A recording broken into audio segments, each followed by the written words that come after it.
Hello，大家好，歡迎大家收睇 Pure Living。嗱，點解好多香港人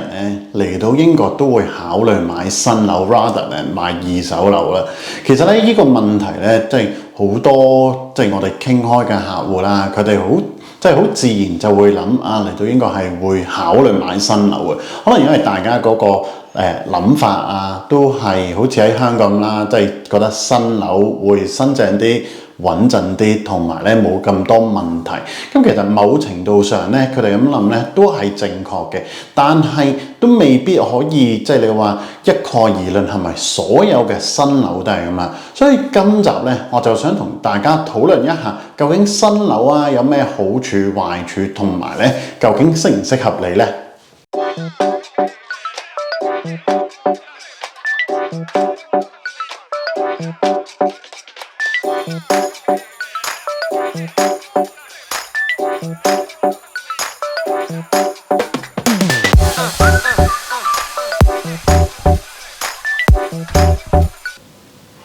我唔係叫你一定要買新樓，但係點解咁多香港人咧，最後咧都係會揀新樓咧？嗱，其實好多人你試諗下，一嚟到英國，第一個反應唔係話我係要投資，反而係想有一個安穩嘅生活，係啦，就係佢想安居樂業啦，想 settle 咗屋企人無論係如果有老有嫩，最緊要咧就係有個安樂窩啦。咁點樣先為之一個安樂窩啦？最緊要就係自己個感覺啊。咁就係好多時咧，會見到咧香港人都會係想比較少麻煩嘅，而新樓咧帶俾你就係呢一種嘅感覺啦。嗱，咁大家可以試諗下啦。咁其實新樓咧好多咧都會頭嗰10年啦，都會有一啲 warranty 如果有咩問題都可以同發展商咁樣去講翻啦。同埋你新樓你收樓嗰陣時其實咧都會有一個 snagging inspection， 就係話如果牆身花咗或者有啲門唔順總之係有任何嘅細節位，你認為發展商應該係處理好咧，你都可以即時咧去講翻俾佢聽嘅。咁好多時我哋如果幫客人去做呢個 snagging inspection 咁我哋都會直接同發展商咁樣講啦，佢哋都會可能有一個限期，佢話大約係7日左右啦。你住落之後7日，咁你就可以通知翻佢，佢就會揾工作人員咁樣去幫你處理翻噶啦。所以喺呢度咧已經係省卻咗好多麻煩啦。因為其實我相信香港人，如果你話一到步英國都有好多嘢要去處理嘅，例如好似你個BRP Visa 學校買家私買衫買家具，其實通通係一籃子嘅嘢。其實如果你可以煩少一樣，尤其是如果你係屋企咧，咁我相信咧，有啲人都係俾多少少錢咧都可以接受嘅。所以咧，如果你話唔需要對住一啲tradespeople 例如電煤氣水有好多唔同工種類嘅人啦。咁尤其是如果你啱啱由香港移民到去英國啦，其實你都唔知道究竟有樣嘢壞咗，應該揾邊類型嘅 tradespeople。咁如果你話買新樓有咩好咧，你又可以同管理公司咁樣講咁管理公司咧就會幫你處理咗噶啦。咁另外新樓咧好多時咧都有佢自己嘅優勢嘅，例如好似咧佢個能源標籤 EPC 咧都相對較高嘅。咁我哋好多時喺劍橋啦，我哋去睇一啲新樓，好多時都係 A 或者係 B 級咁樣嘅，最高嗰兩個級別啦。而家我哋睇啲新樓啦，好多時都係一係 A 級或者 B 級甚至乎見過有啲咧係98分嘅，非常之高分咁樣。咁因為佢哋用咗一啲比較新啲嘅設備啦，例如一個 NVHR 啦嘅換氣系統啦，或者係一啲 solar panel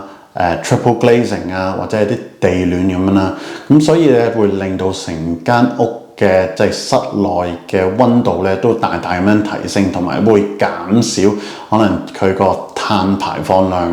咁令到咧EPC 係特別高咁樣嘅。咁另外咧，英國其實啲屋咧都有好多唔同一啲規管啊，或者係法例咁樣需要去遵守啊。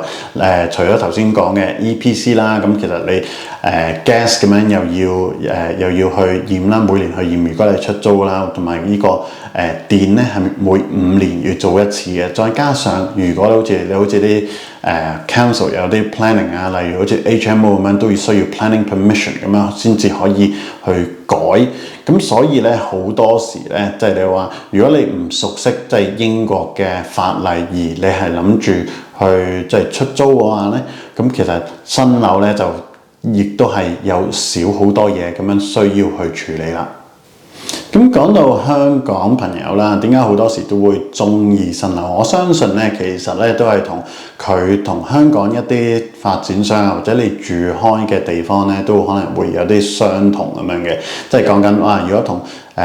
發展商咁樣去買新樓啦，好多時都可以去示範單位，可以睇到一啲好寫實嘅環境啦。究竟即係你買間屋，最後會係咩樣嘅？咁另外咧就可能會有管理公司幫你去打理啦，有時會有管理員啦，另外會有呢個會所啊，咁所以所有嘢咧都有一啲好熟悉嘅感覺啦，都可能係帶到一啲安全感俾香港嘅客戶嘅。咁我相信呢一點咧，其實都係一件好好嘅事啦，因為其實如果你即係一啲即係啱啱到埗或者係到埗冇耐而唔係好熟悉英國嘅市場咧，其實如果你話去買新樓亦都有一個好處咧，就係通常你治安嗰方面啊，尤其是如果你香港人居多嘅屋苑咧，咁其實治安相對較好啊，咁所以大家都可以放心啲，即係我相信即係你話除咗可能係學校校網啊，或者係就業機會啊，咁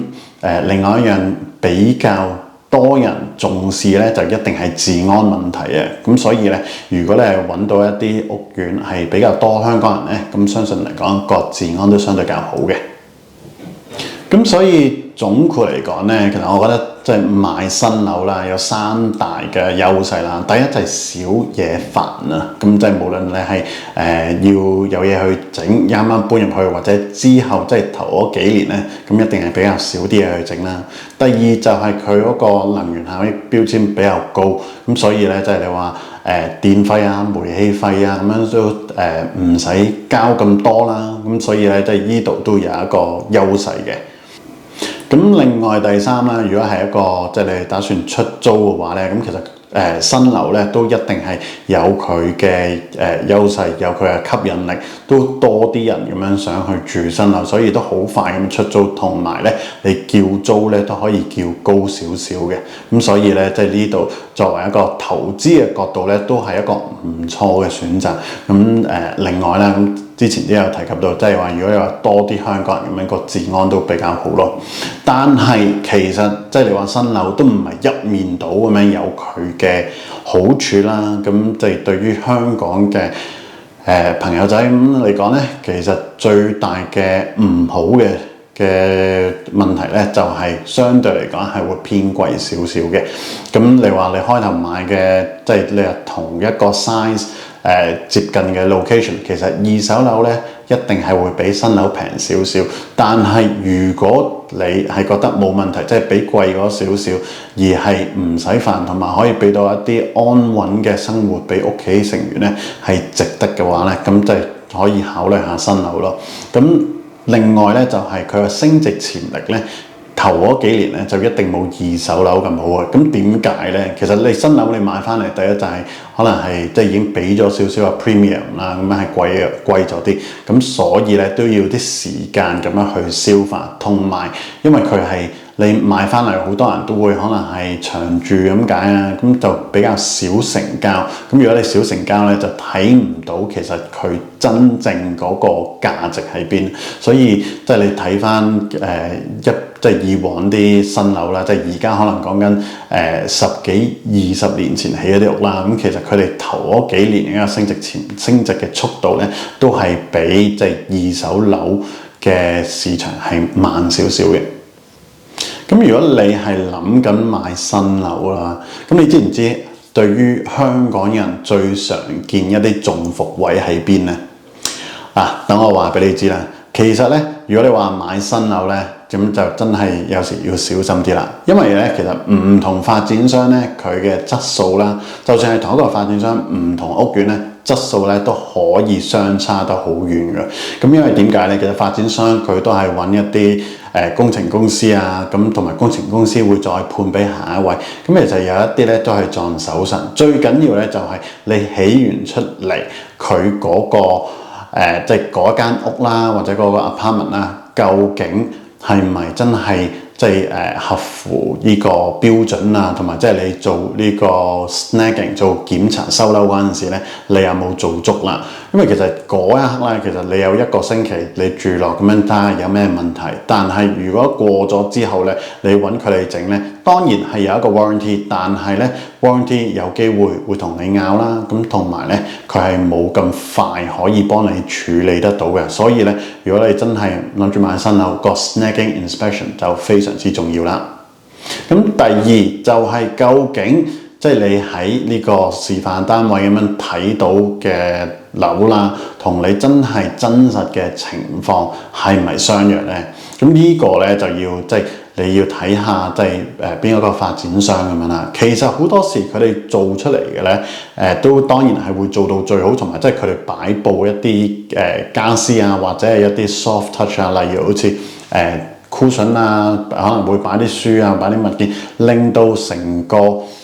示範單位嘅感覺啦，就有一個好有一個家，有一個 home feel 咁樣啦，咁令到咧即係成個環境就 warm 好多，想吸引你去買嘅。咁呢個當然係真啦，但係如果你話睇翻即係佢本身嗰個質素啊，即係啲家電嗰啲咧就一定係俾翻嗰一種嚟嘅。但係你話佢個 finishing 啊，即係話啲收口位啊，或者係啲即係手工做得靚唔靚咧？咁呢個又係另外一回事喎。咁呢個都係翻去即係個 snagging inspection 嗰度啦。咁究竟即係個示範單位同你自己嘅單位咧，嗰個質素相差係有幾遠咧？咁最大嗰個伏位咧，就係好多香港人咧都會相信咧新樓就一定冇問題。咁其實呢個就我暫時咧就未見過有任何一間屋係冇問題，無論你係 apartment 又好 house 又好，新舊 HMO commercial 又好，其實所有物業咧都一定有佢自己嘅問題，只不過係個問題大細同埋佢點樣去拆解咁樣嘅。咁所以咧，如果你話買新樓係咪一定冇問題咧？咁一定唔係。我都去過即係除咗自己即係幫客人咁樣去買啦，我亦都有去過朋友屋企啊，咁樣都見到新樓係一定有佢自己嘅問題咁樣嘅。所以咧，即係大家都唔好話買咗新樓啊，就即係以後都唔需要去諗，唔需要去煩。其實點都會有啲嘢自己要去處理，只不過係你點樣去即係解決呢個問題咁啦。咁如果你係諗住過嚟英國咁樣去定居，或者你已經到咗英國係諗住買新樓，究竟你覺得適唔適合你呢？嗱，其實我自己覺得邊啲人係最適合買新樓啦。第一就係即係佢唔熟悉呢個英國嘅樓市市場，或者係即係佢係唔熟悉即係可能一啲維修啊、管理啊。即係一啲 maintenance 嘅問題。咁另外咧就係你可能一家大細有老有嫩，亦都冇咁多時間花喺間屋或者喺個 apartment 嗰度。咁呢個亦都係適合嘅。咁第三啦，就係你中意一啲新嘅物業嘅感覺啦。咁因為呢個係即係舊樓始終係俾唔到你嘅。咁尤其是英國啦，有好多佢哋叫 character building。即係可能話 character， 即係話可能係講緊有最起碼可能有70-80年歷史，甚至乎有幾百年歷史，佢哋話好有 character 咁解。咁所以咧，咁呢啲如果你係唔中意嘅話咧，咁其實最好都係買翻新樓啦。咁另外啦，就係如果你唔係諗住即係短線投資，你係諗住好似長線咁樣揸住嘅話咧，其實新樓咧都絕對有佢好處，因為頭先所講啦，即係租金都比較高，同埋即係雖然嗰個升幅頭嗰幾年係慢，咁都係有佢嘅優勢嘅。嗱，我哋成日都話啦，其實即係你話買新樓好或者舊樓好，其實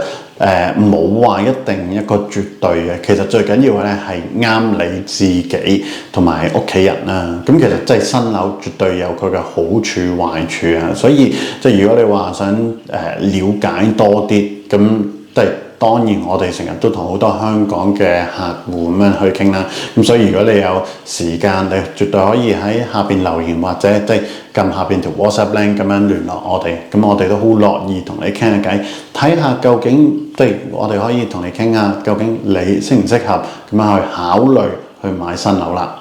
好啦，今集講到呢度。咁如果你有任何問題咧，咁歡迎喺下邊留言啦。咁如果記住，如果你中意呢條片，撳個 like 啦，撳喺個鐘仔，下次出片你就會見到啦。Thank you，拜拜。